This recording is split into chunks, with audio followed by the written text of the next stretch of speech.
안녕하십니까? 여러분을 성경의 제2세계로 안내할 성기문 박사입니다. 반갑습니다. 아시죠? 여러분의 성경 제2세계 공부의 필수품, 구독과 좋아요, 알람 설정까지, 그리고 여러분들의 자발적인 후원을 기다리고 있습니다. 감사합니다. 제9화, 오늘의 질문, 맥주를 하나님께 제물로 바쳤다고? 자, 제물로 드리던 술이 있었습니다. 맥주와 포도주이죠.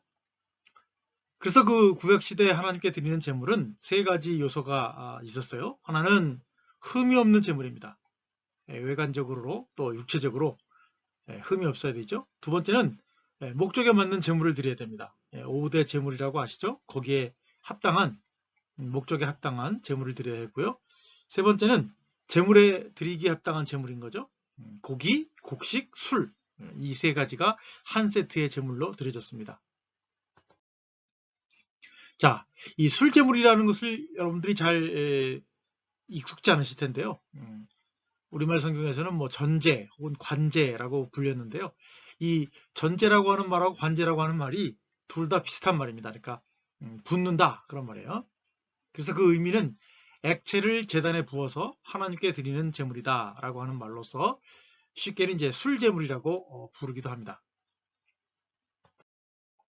자, 이런 그 술제물의 특징은 첫째는 다른 제물들과 함께 드린다 라고 하는 거고요. 나시린의 서원을 포함해서 서원을 할 때 드리는 제물로도 또 특징이 있고, 또 세 번째는 모든 매일에 2번 드리는, 그리고 안식일에 드리는 월삭과 또 다른 모든 절기에 술제물을 드린다고 하는 것이 그 특징이라고 할 수 있겠습니다. 자, 그러면 이제 술제물을 어떻게 드렸나에 대한 그 방법을 살펴볼 텐데요. 한 2가지 정도의 그 입장이 있어요. 하나는 번제단 위에 제물 위에다가 술제물을 부었다라고 이제 하는 입장이 있는데, 이 경우에는 우리가 아주 조심해서 붓지 않으면 제단불을 꺼트릴 위험이 있다고 하는 거죠. 그래서 그런 비판이 있고, 두 번째는 그렇기 때문에 옛날에 술제물을 드릴 때 번제단 근처에 부었다라고 하는 그 해석이 있는데, 이 경우에는 번제단 위에 제물을 드려야 되는 원칙에도 위배된다는 점에서 2가지 그 입장이 이제 서로 갈등을 일으키는데요. 아마 제가 볼 때는 번제단 위에서 조심해서 이제 술제물을 뿌렸을 경우에는 제단불을 꺼트리는 그런 위험을 피할 수 있지 않았을까 하는 입장에서 첫 번째 입장을 지지하는 입장을 취합니다. 자, 그러면 이제 술제물을 드리는 목적이 무엇인가를 생각해 보면, 첫 번째는 음식의 기본 형태였기 때문에 술제물을 드렸다는 것이고요. 두 번째는 하나님이 기뻐하는 향기를 내기 위하여 향기를 내는 것 가운데는 뭐 술을 포함한 제물 자체가 또 향기를 냈고, 또 올리브 기름이 향기를 냈고, 향료나 관유도 바로 향기를 내는, 여호와께서 기뻐하시는 향기를 내는 그런 제물로 사용되었는데, 술도 그런 용도에 사용되었을 것이다 라고 보여지고요. 마지막 그 술제물의 특징은 제사의 마무리하는 단계에서 드려지는 제물이기 때문에 술제물을 드려야 이게 제사가 마무리가 되는구나 라고 하는 것을 우리가 알 수 있을 것이다 라고 하는 그런 기능을 했다는 것을 생각해 볼 수 있겠죠. 매일의 번제를 드릴 때 안식일날은 아니고요, 절기도 아니고요, 그때는 맥주를 제물로 드렸다고 하는 것입니다. 민수기 28장 7절부터 8절에 보시면, 그 전제는 어린 양 한 마리에 4분의 1 흰을 드리되 거룩한 곳에서 여호와께 맥주의 전제를 부어 드릴 것이며, 해질 때에는 2번째 어린 양을 드리되 아침에 드린 소제와 전제와 같이 여호와께 향기로운 화제로 드릴 것이니라. 자, 그리고 맥주가 언제 또 쓰였나 살펴보면요, 신명기 14장 26절에 보면 여호와의 축제에서 사용되었다고 합니다.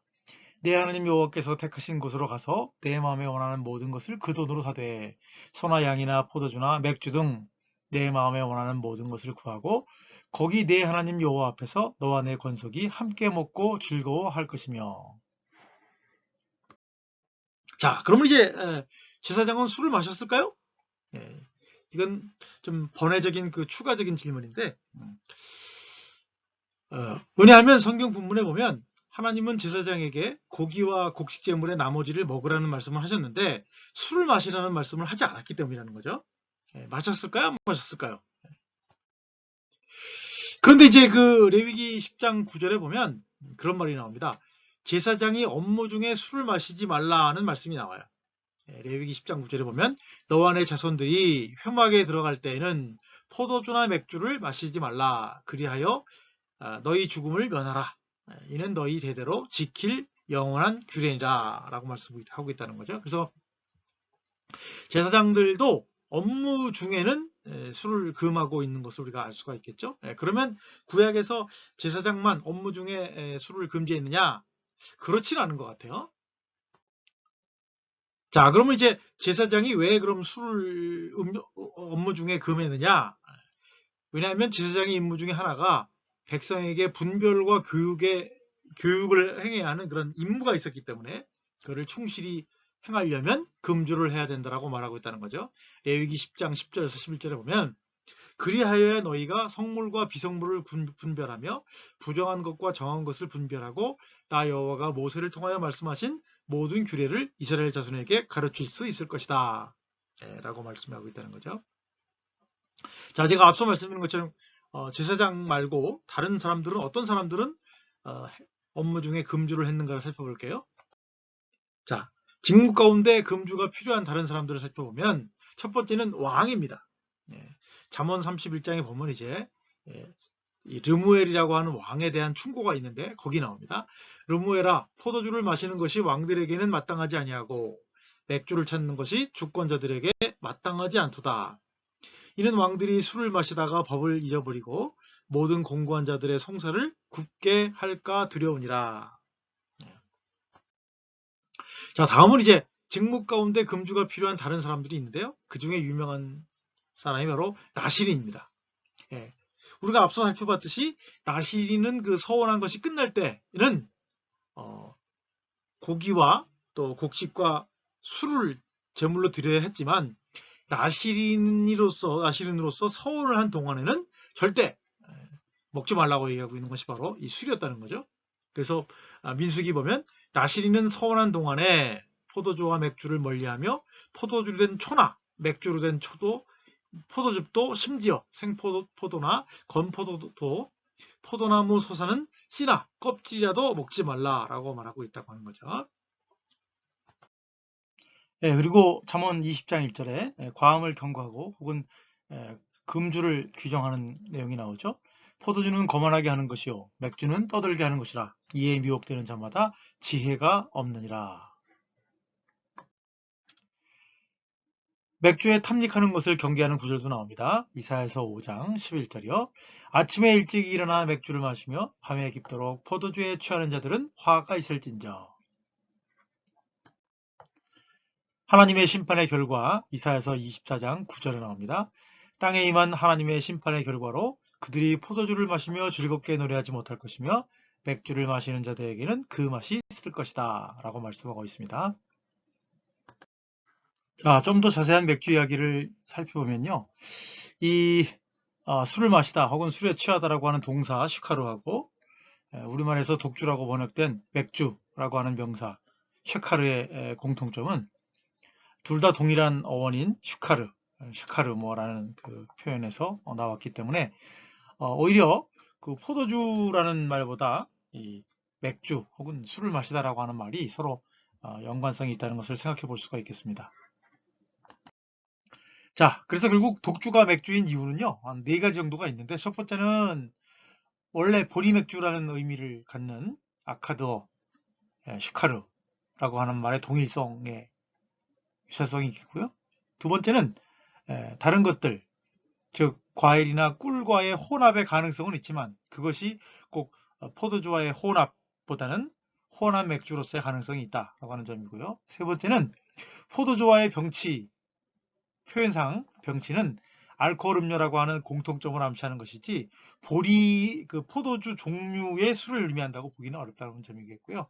자, 네 번째, 이 보리라고 하는 것은 밀보다도 저렴하고 이스라엘에서도 널리 재배되었던 것이었다는 점이죠.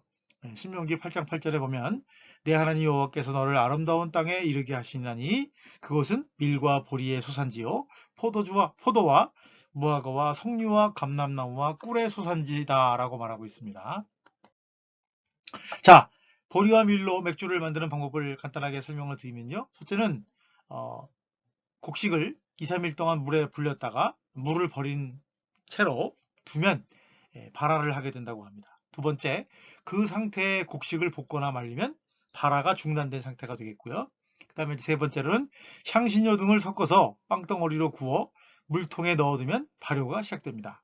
그래서 네 번째, 3, 4일간 숙성시키고 그 위에 뜨는 부유물을 제거하고 빨대로 마시면 고대의 그 맥주를 만들고 또 마시는 방법까지 우리가 알 수가 있게 되겠습니다.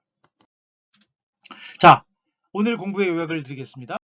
구약시대의 맥주도 하나님께 드리는 제물로 사용되었으며 특별한 사람들의 특별한 경우에는 포도주나 맥주가 금지된 상태였다고 하는 거죠. 자, 그래서 이와 같이 맥주, 즉 독주의 논쟁은 끝이 되겠습니다. 자, 오늘 공부의 주된 참고 문헌은요. 제가 쓴 기독교 역사 속 술이라고 하는 시커뮤니케이션에서 나온 거죠. 2021년 개정정보판인데 그것을 참조하였습니다. 자, 오늘 공부는 여기까지입니다. 성경 제2세계 공부는 계속됩니다. 여러분들 구독과 좋아요, 알림 설정까지 부탁드립니다. 감사합니다.